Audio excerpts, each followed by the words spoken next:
BSc BEd part first में जो अपना मासिकिया चल रहा था, मासिकिया के स्पोरोकारप हम कर रहे थे। तो कल हमने जो मासिकिया का जो स्पोरोकारप की बाहरी संरचना का अध्ययन किया था, जिसके अंदर देखिए कि कल हमने मुख्य रूप से जो स्पोरोकारप जो कि एक एलिनिक जनन के लिए रिस्पॉन्सिबल ऑर्गन होता है, जो स्पोर बेयरिंग ऑर्गन होता है, उस स्पोर बेयरिंग ऑर्गन युक्त जो स्पोरोकारप की हमने बाहरी संरचना की थी, जो कि एक बॉडी और स्टार्क से मिलकर के बनी होती है, और स्टार्क और बॉडी के बीच का भाग रेफी कहलाता है, और बॉडी का ऊपरी पार्श्व वाला भाग जो होता है वो ट्यूबिकल्स के रूप में होता है। इसके बारे में हम कल अच्छे से स्टडी कर चुके हैं। आज हम स्पोरोकारप की जो वॉल होती है, ध्यान से सुनना कि जो स्पोरोकारप होता है ना, जो कि बीजाणु पिंड के जो पिटियोल होता है उसके आधार पर लगा रहता है, इंडिविजुअल रूप से या आपस में शिफ्ट होकर के। तो जो स्पोरोकारप होता है ना, वो स्पोरोकारप की जो वॉल होती है वो काफी थिक होती है, ठीक है, जिसको लगभग वो 30 से 40 साल तक भी है वो रेस्टिंग अवस्था में रह सकती है, ठीक है। तो इसके स्पोरोकारप की वॉल की आंतरिक संरचना का अध्ययन करेंगे। कल हमने स्पोरोकारप की बाह्य संरचना का अध्ययन किया था, आज हम स्पोरोकारप की आंतरिक संरचना का अध्ययन करेंगे, और फिर इसकी आंतरिक संरचना के अध्ययन करने के बाद में नेक्स्ट जो हमारा टॉपिक होगा वो इसके वैस्कुलर जो स्ट्रैंड के बारे में होगा। मतलब स्पोरोकारप में किस प्रकार से वैस्कुलर स्ट्रैंड पाया जाता है, मतलब वैस्कुलर स्ट्रैंड का मतलब होता है कि किस प्रकार से 7 ऊतक स्पोरोकारप के अंदर फैला रहता है, और किस जगह पर वो बीजाणुधर्मी पाई जाती है। इसमें सुराई पाई जाती है। इसमें आपको ये ध्यान में रखना है कि स्पोरोकारप के अंदर सुराई मिलेगी। सुराई आपको पता ही है, सुराई का मतलब होता है कि एक ऐसी संरचना जिसमें बहुत सारी बीजाणुधानियां मिलकर के सुराई का निर्माण करती है, और सुराई जिस से ढकी रहती है उसे इंडोसियम कहते हैं। तो आज हम यहाँ पे बीजाणुकणिका की भित्ति की आंतरिक संरचना की बात करते हैं। Wall structure of the sporocarp, PS.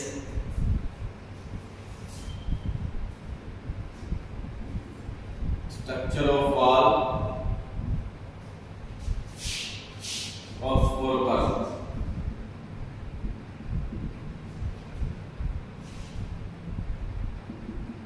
स्पोरोकारप की वॉल की जो संरचना का अगर हम अध्ययन करें तो देखिए इसकी आंतरिक संरचना का हम बात करते हैं।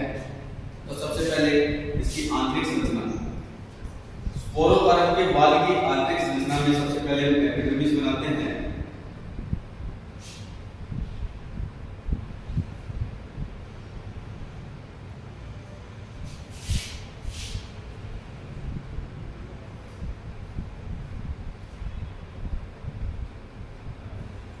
इसकी जो एपिडर्मिस होती है, यहाँ पे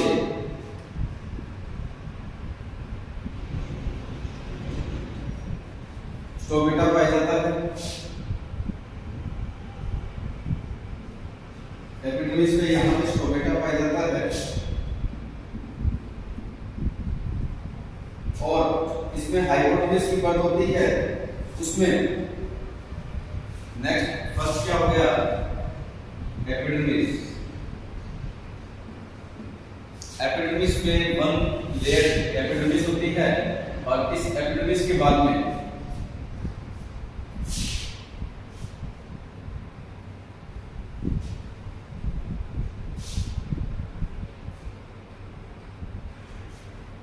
यहां पर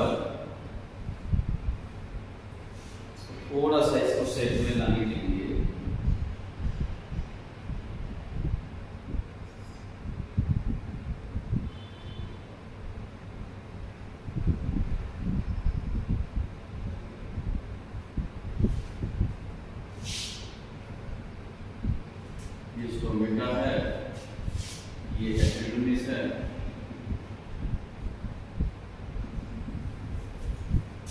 next epidermis, one layer epidermis होती है। इसके बाद में इसमें हाइपोडर्मिस की परत पाई जाती है।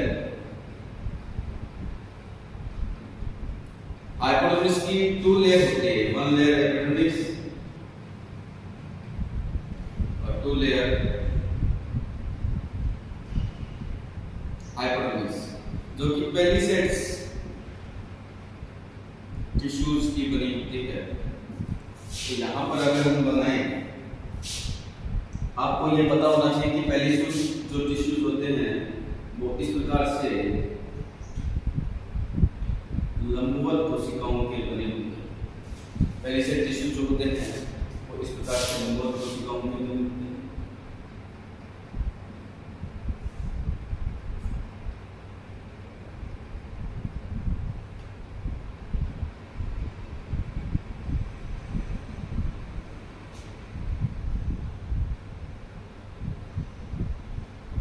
तो एपिडर्मिस के बाद हाइपोडर्मिस की लेयर होती है, और ये हाइपोडर्मिस की जो लेयर है टू लेयर हाइपोडर्मिस की पाई जाती है।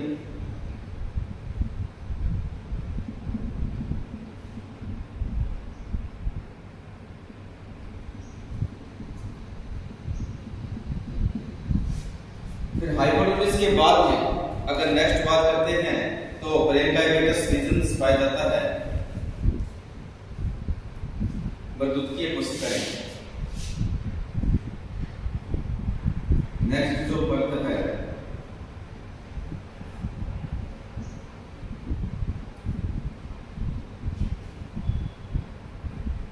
ये ब्रेनकाइमेटस सेल्स की मिलती है।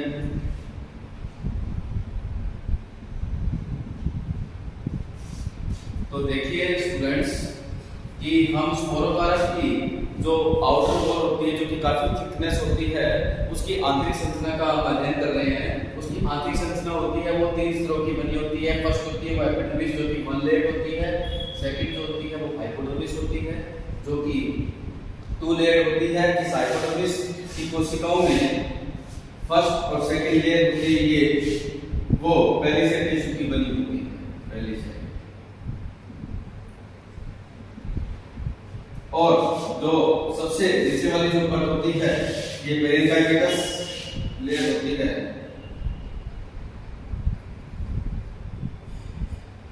तो ये internal structure of this sporocarp wall की बात कर सकते हैं। ठीक है, कल हमने स्पोरोकारप की इस प्रकार की संरचना की थी, जिस संरचना में ये ऐसे बॉडी था और ये ब्रंकुमा संरचना थी, और इसके ऊपर के पार्श्व में इस प्रकार से ट्यूबुकल्स रूप में था।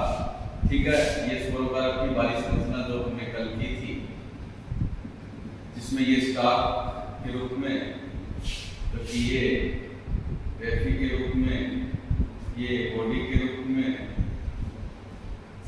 पाया जाता है। ये ट्यूबुकल्स होता है, ट्यूबुकल्स। इस प्रकार की संरचना का अध्ययन हम कर चुके हैं।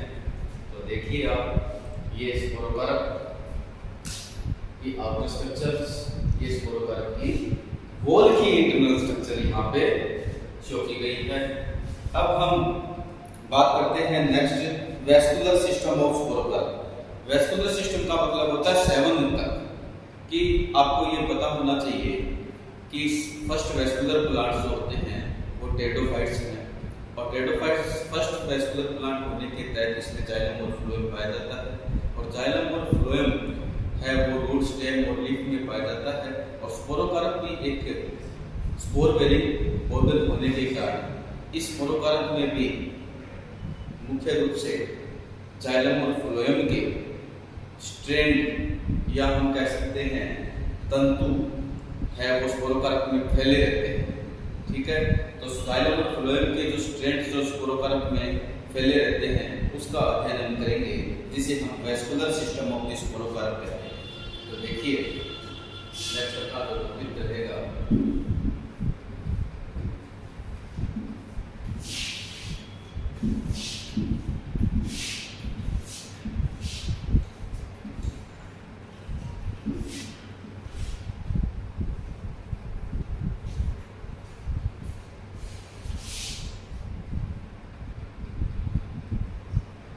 vascular system in स्पोरोकार्प।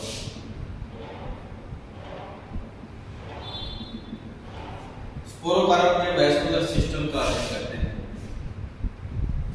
स्पोरोकार्प में वैस्कुलर सिस्टम का मतलब ये होता है कि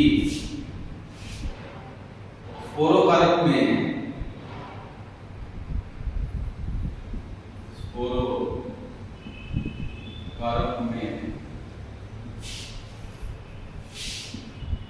जो 7 ऊतक हैं, ऊतक का स्पोरोकार्प में 7 ऊतक का डिस्ट्रीब्यूशन वितरण ही स्पोरोकार्प में 7 ऊतक का वितरण ही वैस्कुलर सिस्टम ऑफ स्पोरोकार्प कहलाता है। वैस्कुलर सिस्टम ऑफ स्पोरोकार्प कहलाता है। तो इस प्रकार की जो फैसिलिटीज जो हैं स्पोरोकार्प के अंदर, जो डिस्ट्रीब्यूशन किस प्रकार कैसे होता है, तो आपको ये ध्यान में रखना चाहिए कि जो स्पोरोकार्प जो होता है उसके अंदर जो 7 ऊतक होते हैं वो बंडल्स में पाए जाते हैं, समूह में पाए जाते हैं, जाइलम और फ्लोएम, और 3 प्रकार के बंडल्स का निर्माण करते हैं। और पहले हम डायग्राम बनाएंगे, उस डायग्राम के बाद में आपको ये पता चलेगा कि किस प्रकार के उसमें वैस्कुलर सिस्टम पाया जाता है। तो जरा डायग्राम देख लीजिएगा। कल हमने स्पोरोकार्प की संरचना बनाई थी, तो उस संरचना में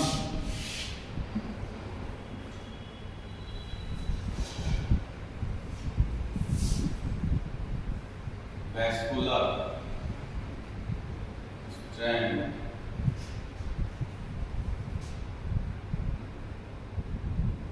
इन स्पोरोकार्प, वैस्कुलर स्ट्रैंड इन स्पोरोकार्प की बात करते हैं या बंडल्स की बात करते हैं। तो बंडल्स में अगर बात करें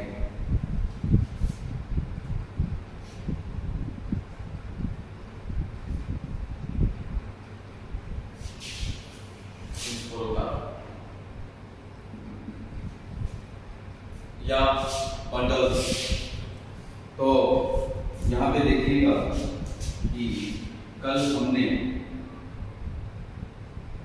इस प्रकार स्पोरोकार्प की संरचना बनाई थी।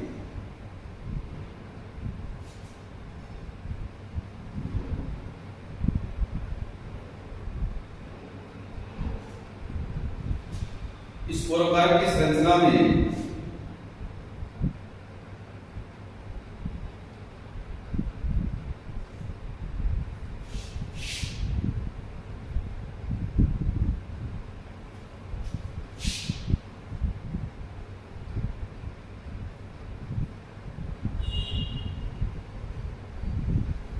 बिल्कुल सिंपल सी बात है, आपको समझ में आ जाएगी कि ये स्पोरोकार्प की संरचना तो आपको पता है, ये बॉडी है, ये ट्यूबिकल्स है, ये रेफरी है, ये स्टाक है। लेकिन इस संरचना के अंदर मतलब पूरा का पूरा जो सिस्टम है, इसमें जाइलम और फ्लोएम युक्त जो भाग जिसको बंडल कहते हैं, वो बंडल किस प्रकार से विकसित रहते हैं। तो यहाँ पे देखिए कि स्टाक से शुरू होकर के ये आपको ये संरचना दिखाई दे रही होगी। इस संरचना में आपको ये जो भाग दिखाई दे रहा है, ये वाला जो भाग है इसे कहते हैं जो सिंगल है डोर्सल बंडल। इस भाग को हम डोर्सल बंडल कहते हैं। डोर्सल बंडल का पहला भाग, डोर्सल बंडल नीचे की ओर, ये जो संरचना है जो नीचे की ओर लटकी हुई है, ये सारे बंडल्स, डोर्सल बंडल एक होगा सिंगल लेयर के रूप में या सिंगल लाइन के रूप में, और नीचे की ओर जो लटके हुए बंडल हैं इनको लैटरल बंडल कहते हैं, लैटरल बंडल। और इस लैटरल बंडल के मध्य से देखिए, बिल्कुल मध्य से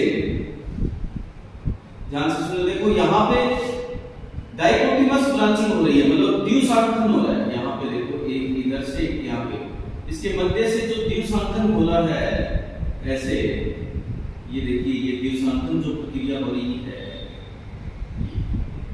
और इस द्विसांकन में प्रत्येक में एक बंडल, जहां पे द्विसांकन होता है शीर्ष पर, मतलब लैटरल बंडल और द्विसांकन के मध्य एक बंडल, ये देखो मैं बना रहा हूं, ठीक है। इस बंडल को प्लेसेंटल बंडल कहते हैं। इस बंडल को क्या कहते हैं? प्लेसेंटल बंडल कहते हैं। तो मैं देखो कि यहाँ पे आपके एग्जाम में vascular strength in sporocarp in Marsilea की अगर बात करते हैं, अगर ऐसा आता है तो आप सबसे पहले इस डायग्राम को बनाओगे। इस डायग्राम में क्या होता है कि ये जो मुख्य रूप से स्पोरोकार्प है, जो कि आप इस रचना को भली भांति जानते हो, इस स्पोरोकार्प में से सबसे पहले परत से एक मुख्य लेयर निकलती है जिसे डोर्सल बंडल कहते हैं। तो फर्स्ट हम डोर्सल बंडल की बात करते हैं। डोर्सल बंडल की बात करते हैं तो डोर्सल बंडल का मतलब ये होता है कि जो कि स्पोरोकार्प के स्टार्ट से बॉडी तक अपाक्ष व अपेक्स दोनों सतह पर, अपाक्ष व अपेक्स मतलब डोर्सल एंड वेंट्रल, यहाँ पे आपको एक दिखाई दे रहा होगा, इन दोनों सतह पर होता है डोर्सल वेंट्रल, दोनों सतह पर डोर्सल बंडल में स्पोरोकार्प के स्टार्ट से बॉडी तक डोर्सल व वेंट्रल दोनों सतह पर वन लेयर के रूप में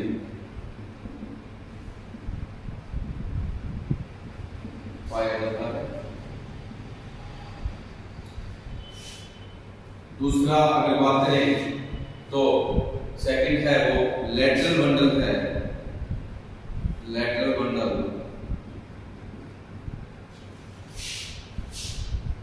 इसमें क्या होगा? डोर्सल बंडल, डोर्सल बंडल से नीचे की ओर अनेक बंडल्स आ जाएंगे, पेंडेंट या लटके रहते हैं, लटके रहते हैं, जिन्हें लैटरल बंडल कहते हैं। और जो थर्ड है वो है प्लेसेंटल बंडल, प्लेसेंटल बंडल। और प्लेसेंटल बंडल की बात करें तो प्लेसेंटल जो बंडल है वो कहाँ पे रहेगा?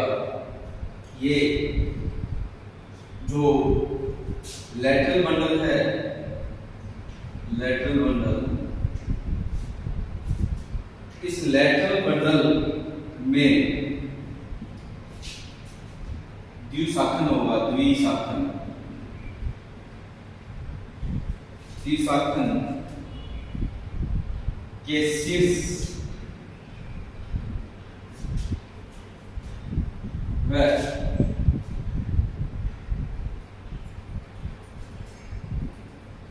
लैटरल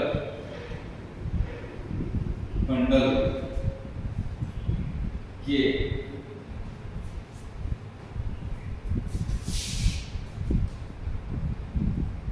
मध्य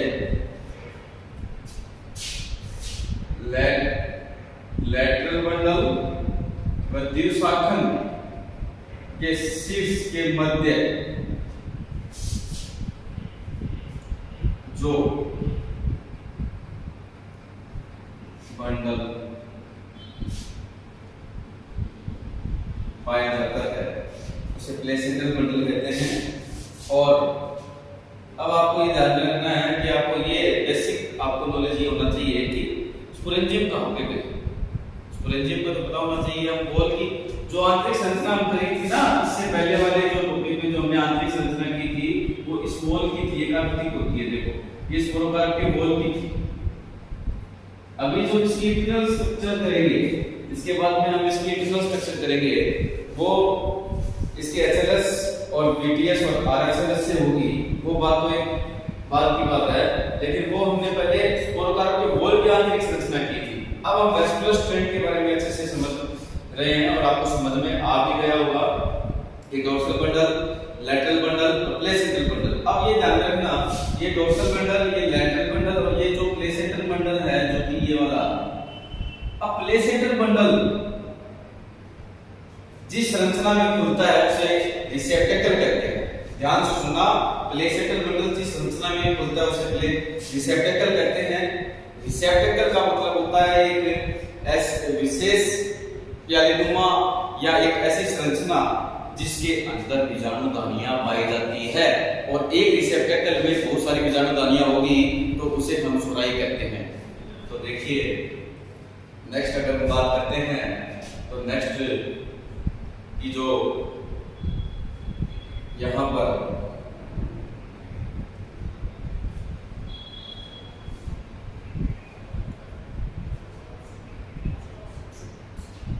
मैं यहां पे लिख देता हूं,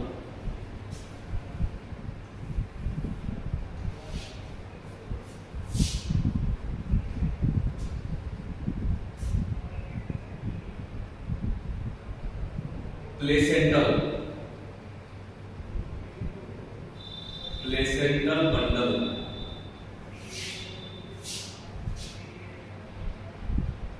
स्पोरोकार्प में जहां पर खुलता है बंडल, स्पोरोकार्प में जहां पर खुलता है उसे रिसेप्टेकल कहते हैं,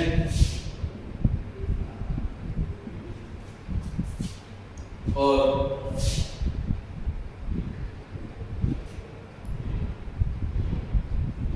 रिसेप्टेकल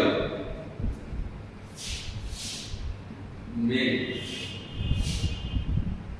स्पोरेंजियम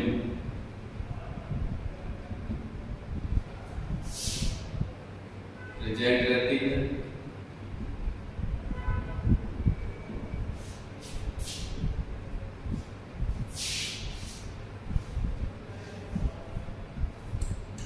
ये जो रिसेप्टेकल युक्त जो संरचना जिसमें स्पोरेंजियम पाई जाती है,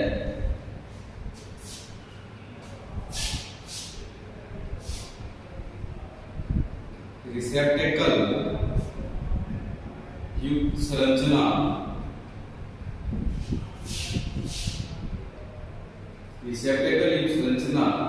जिसमें स्पोरेंजियम पाई जाती है,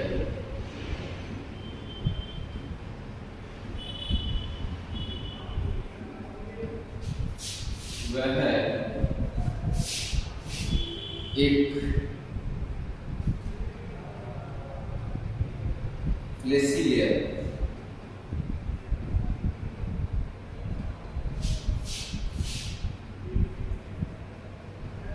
इंडोसियम से ढकी रहती है। तो आपको देखो, मैं अब आपको इस स्पोरोकार्प की आंतरिक संरचना के बारे में बताऊंगा। अब इसका एचएलएस करेंगे, हॉरिजॉन्टल लॉन्गिट्यूडिनल जो इसका सेक्शन हम करते हैं, फिर इसका हम बीटीएस करेंगे और उसके बाद में हम इसका वीएलएस करेंगे। तो जो ये तीनों प्रकार के सेक्शन करेंगे तो इसमें ये रिसेप्टेकल वर्ड आएगा जो आपको पता ही है, जिसमें बीजाणुदानियां पाई जाती है। इंडोसियम आएगा जिस मतलब बीजाणुदानियां ढकी रहती है, ठीक है। इसके अलावा इसमें विशेष प्रकार की मैंने आपको बताया था, जब इसकी वॉल से इसको हम काटेंगे तो इसको वॉल से काटेंगे तो इसमें जिलेटिनस रिंग पाई जाती है। इसकी वॉल की संरचना में आपको एपिडर्मिस और मैंने पहले सेट वाला भाग बताया था, और सबसे नीचे वाला जो प्लेन काइमेटिक्स बताया था वो जिलेटिनस वजह से घिरा रहता है। तो इसमें जब इसकी काट को काटेंगे तो इसमें जिलेटिनस रिंग भी दिखाई देगी, ठीक है। तो नेक्स्ट हम इसकी संरचना का अध्ययन करते हैं, ठीक है। शायद ये आपको समझ में आ गया होगा। तो नेक्स्ट हॉरिजॉन्टल लॉन्गिट्यूडिनल सेक्शंस, मतलब इस स्कोरकार्ड के सेक्शंस की संरचना का अध्ययन करते हैं। तो सबसे पहले मैं आपको डायग्राम बनाऊंगा, फिर डायग्राम के बाद में आपको पता चलेगा कि सेक्शंस इस प्रकार से बना है। तो 3 प्रकार के इसमें सेक्शन बनते हैं, HLS, VTS और VLS।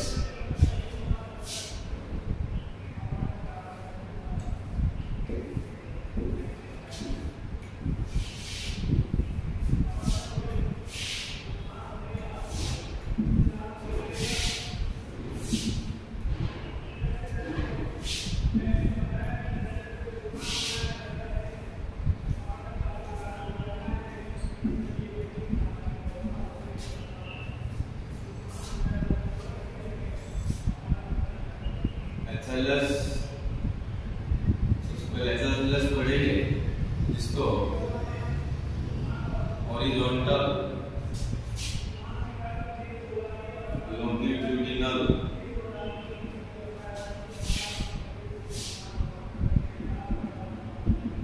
सेक्शन कहते हैं। तो इसकी बात करते हैं हम, तो इसके अंदर क्या होता है कि इसमें सबसे पहले आपको ध्यान रखना है, इसकी डायग्राम की बात करते हैं। तो डायग्राम से पहले कुछ बातें लिख लेते हैं जो कि इंपॉर्टेंट है, जिसमें स्पोरोकारक की जो बॉल होती है काफी थिक होती है। इसमें स्पोरोकारक बॉल होती है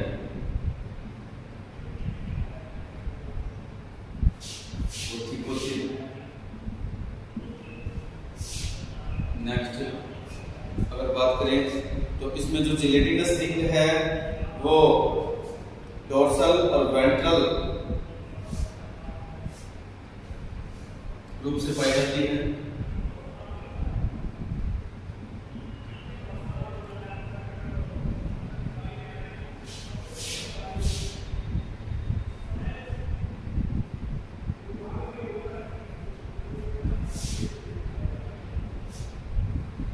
और जो थर्ड बात करते हैं, इसमें सुराई होते हैं वो अनुप्रस्थ करते हैं।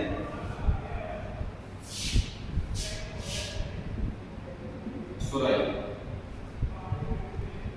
अब देखो यहाँ पे हॉरिजॉन्टल का मतलब क्या होगा, हॉरिजॉन्टल का मतलब ये होगा कि कोई सेक्शन है इसको किस प्रकार से दिखाना है, हॉरिजॉन्टल है तो सुराई जो होंगे तो इसमें अनुप्रस्थ करेंगे।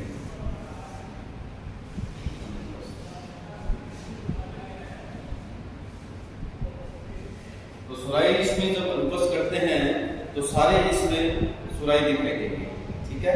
मतलब इसका ऐसे हम डायग्राम बनाएंगे तो सारे के सारे सुराई इसमें आपको दिखाई देंगे।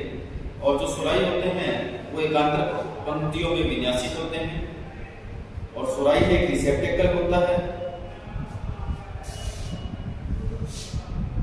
सुराई मतलब सारे जितने भी स्पोरोकार्प में सुराई होंगे वो दिखाई देंगे, ठीक है। और सुराइया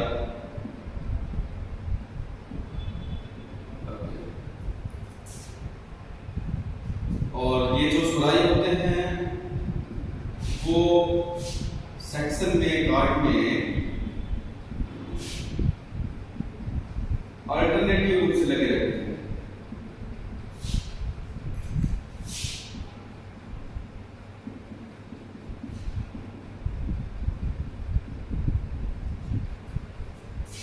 सुराई होते हैं वो गार्ड में कैसे लगे रहते हैं, अल्टरनेटिव रूप से लगे रहते हैं। और इस सुराई में रिसेप्टेकल होता है, ठीक है। मतलब ये जो सुराई का मतलब होता है बीजाणु नालियों का समूह। ये जो समूह जहां पे पाए जाएंगे सुराई मिलेंगे वो रिसेप्टेकल में मिलेंगे। रिसेप्टेकल, अब रिसेप्टेकल में क्या होता है कि जो सुराई मिलेंगे तो सुराई का मतलब बीजाणु धनिया मिलेगी, तो जिनके आधार पर माइक्रोस्पोरेंजिया लगे रहेंगे और ऊपर की ओर मेगास्पोरेंजिया लगे रहेंगे। जैसे इस प्रकार की संरचना में ये मेगास्पोरेंजियम है, ठीक है, और ये माइक्रोस्पोरेंजियम। इस प्रकार की संरचना में ये मेगास्पोरेंजियम हो गया,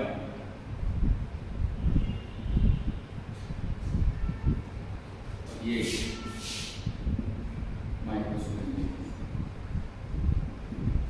माय डियर स्टूडेंट, ये हम हॉरिजॉन्टल लॉन्गिट्यूडनल सेक्शंस के बारे में कुछ हमने यहाँ पे पॉइंट किए हैं। इस पॉइंट में स्पोरोकारप की जो बॉल होती है वो थिक होती है और जिलेटिनस रिंग होती है वो डोर्सल और वाइट्रल स्ट्रैप दिखाई देती है।